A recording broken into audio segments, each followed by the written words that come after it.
Sir, நான் கூட நேற்று சொன்னேன், ஏன் நேரடியாக சென்று அதை ஆரம்பித்து வைக்கவில்லை அந்த முருகன் மாநாட்டை என்று. ஆக ஓட்டுக்காக எதை வேண்டுமானாலும் செய்வார்கள் என்பதை இப்பொழுது முருகனையும் அவர்கள் சேர்த்திருக்கிறார்கள். ஆனால் முருகனுக்கு நன்றாக தெரியும் யாருக்கு ஆசீர்வாதம் கொடுக்க வேண்டும் என்று, யாருக்கு ஆசீர்வாதம் கொடுக்க கூடாது என்று. தன் மாமன் ராமனுக்கு சேப்பு மாலை போட்டதை அந்த முருகன் அவ்வளவு இலகுவாக மறந்து விட மாட்டான் என்பதை நான் இங்கே தெரிவித்துக் கொள்கிறேன். பேசுகிறார் முதலமைச்சர், இன மொழி சமூக ஜாதி பாகுபாடு இல்லையா?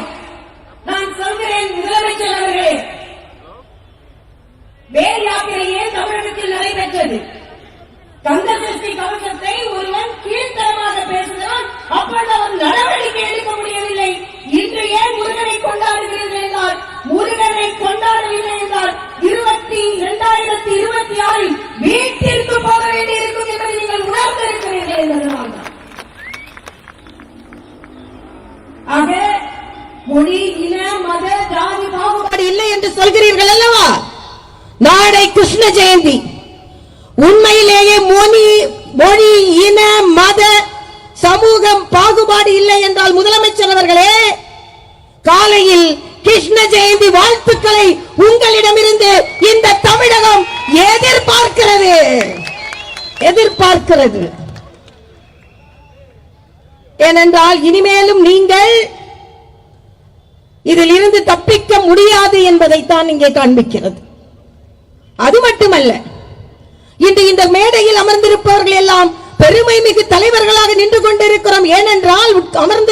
ஏனென்றால் நம் தலைவர் மோடி அவர்கள் சிங்கத்தின் குகைக்குள்ளே சென்று சிங்கத்தை ஆட்டி படைக்கும் ஒரு மாபெரும் சக்தியை போல போர் நிலமாம் உக்ரைனுக்கு சென்று அங்கே சென்று உலக அமைதிக்காக ஒரு தலைவன் போராடுகிறான் என்றால் அது நமது பாரத பிரதமர் மோடி என்பதில் பெருமை கொள்வோம்.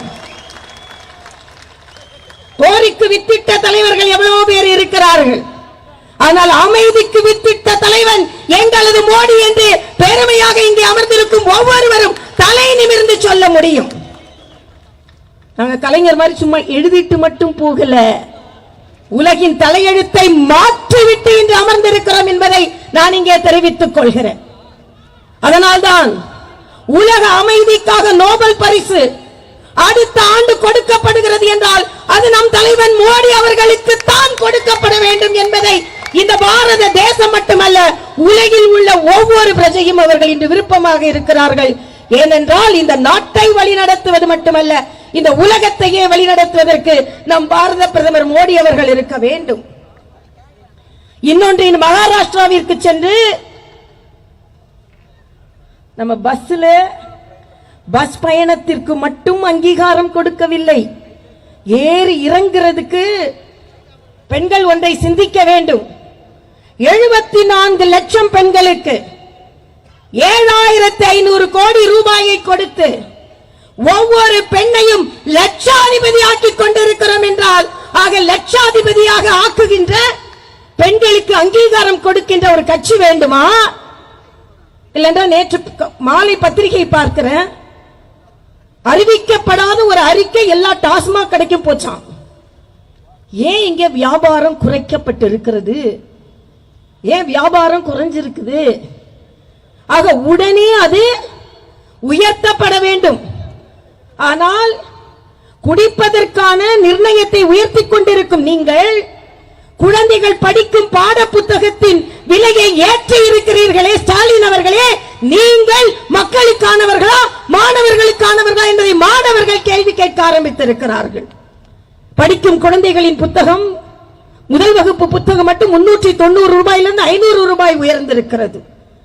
ஆக இதையெல்லாம் பார்க்கும்பொழுது இந்த நாட்டில், தமிழ்நாட்டில் மக்களுக்கான ஆட்சி நடைபெறவில்லை என்பதை நாம் உணர்ந்து கொண்டிருக்கிறோம். எல்லாவற்றிற்கும் மேலாக இன்று சூப்பர் ஸ்டார் ரஜினிகாந்த் ஒன்றை சொல்லி இருக்கிறார். நேற்று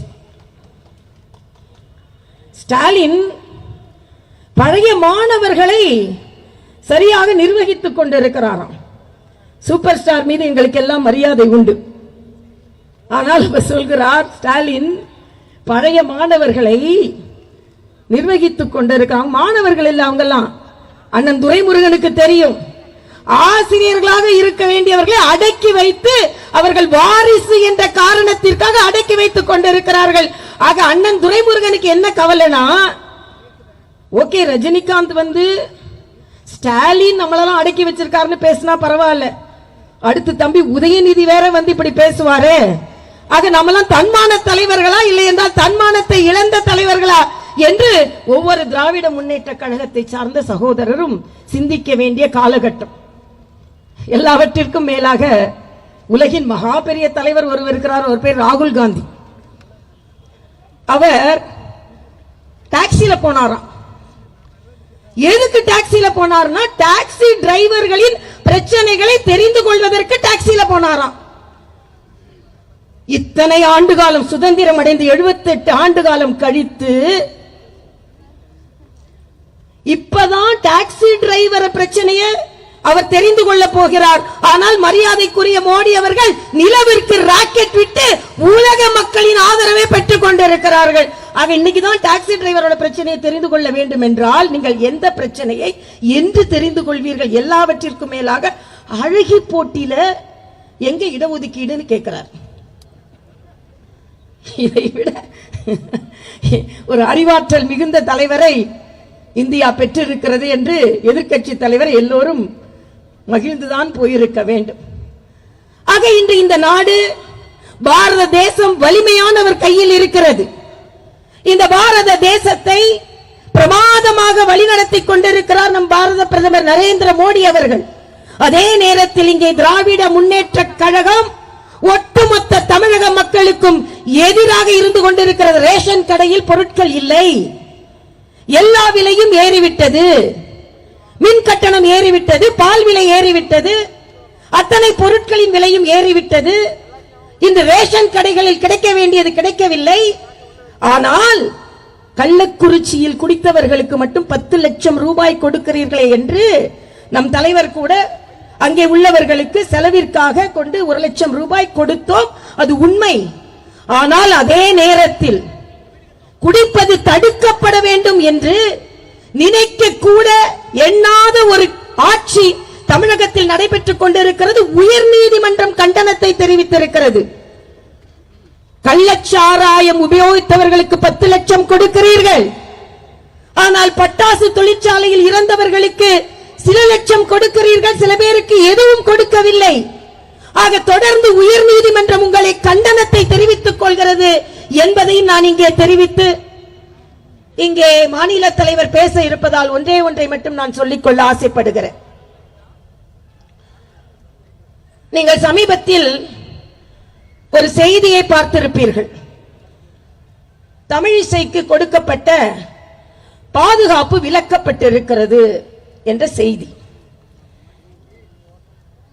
எனக்கு பாதுகாப்பு தேவையில்லை, தேவைப்படுபவர்கள் தானே பாதுகாப்பு.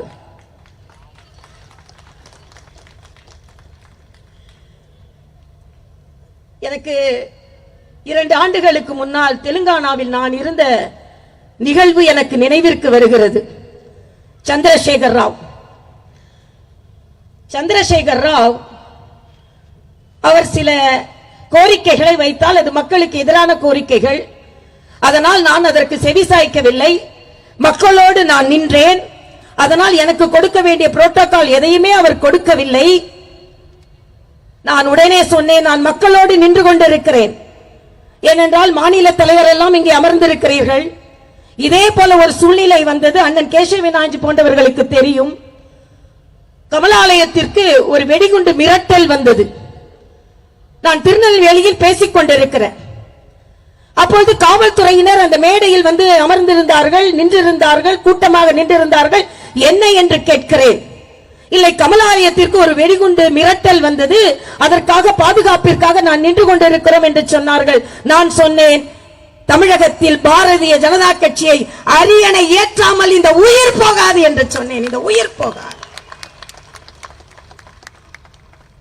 அதற்காகத்தான் ஆளுநரும் வேண்டாம் என்று இங்கே வந்திருக்கிறேன். உங்களோடு தொண்டராக இருந்து பணியாற்றி இந்த பாரதிய ஜனதா கட்சி அரியணை ஏற்ற வேண்டும் என்ற ஒற்றை காரணத்திற்காக. நான் சொன்னேன், சந்திரசேகர் ராவ் அவர்களே, எனது பாதுகாப்பை நீங்கள் நீக்கிவிட்டீர்கள், எனக்கு அதை பற்றி கவலை இல்லை. அடுத்த நாள் சம்மக்கா சாரக்கா என்ற ஒரு பழங்குடி மாநாட்டிற்கு நான் செல்ல வேண்டும்.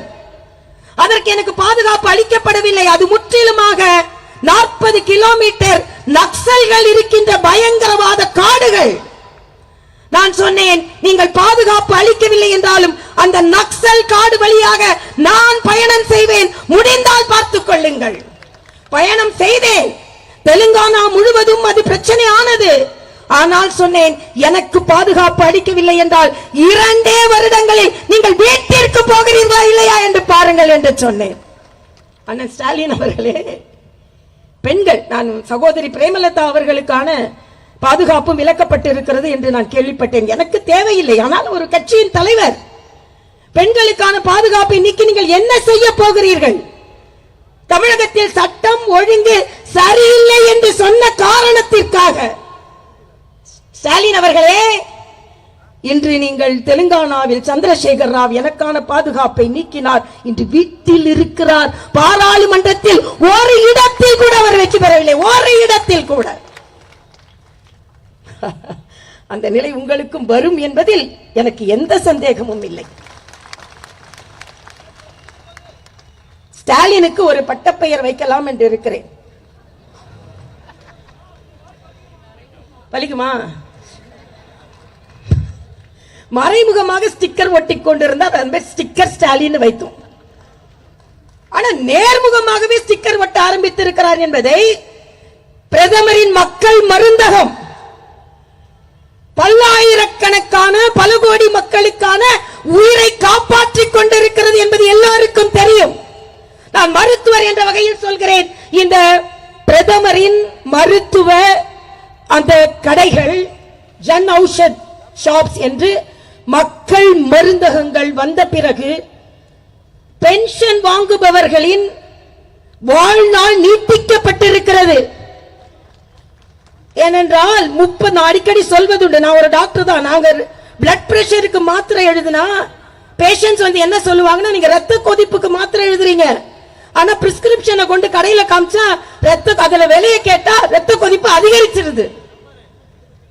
வயிற்றெரிச்சலுக்கு நீங்க மாத்திரை எழுதுறீங்க, ஆனா பிரிஸ்கிரிப்ஷனை கொண்டு கொடுத்தா வயிற்றெரிச்சல் மாத்திரையோட விலையை கேட்டா வயிற்றெரிச்சல் அதிகரித்திருக்கிறது.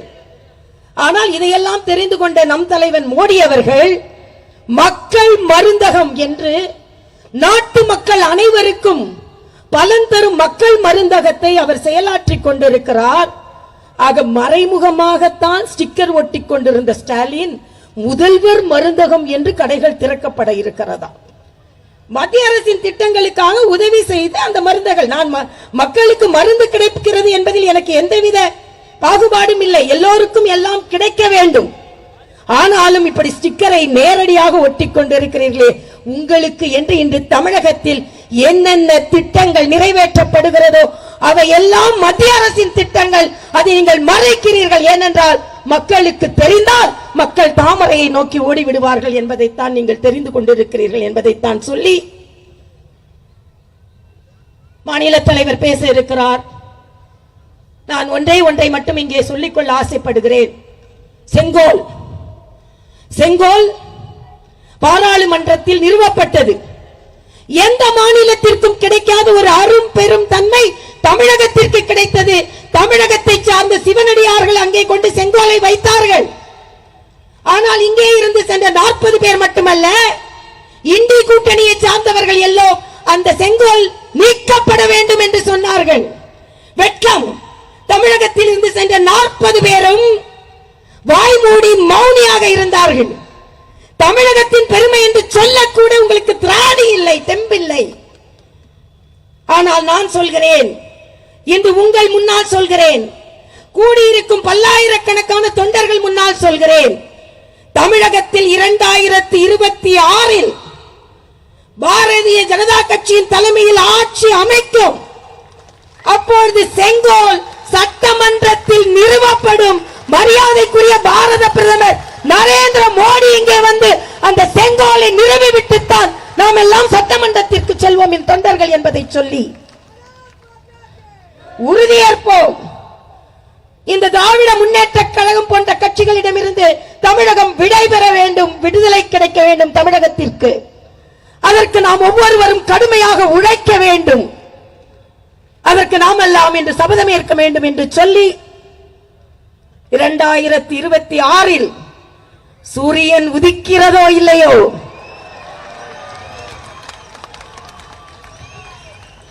கைகள் உயர்கிறதோ இல்லையோ, இலைகள் துளிர்க்கிறதோ இல்லையோ, தாமரை மலர்ந்தே தீரும், தாமரை மலர்ந்தே தீரும், தாமரை மலர்ந்தே தீரும். நன்றி, வணக்கம்.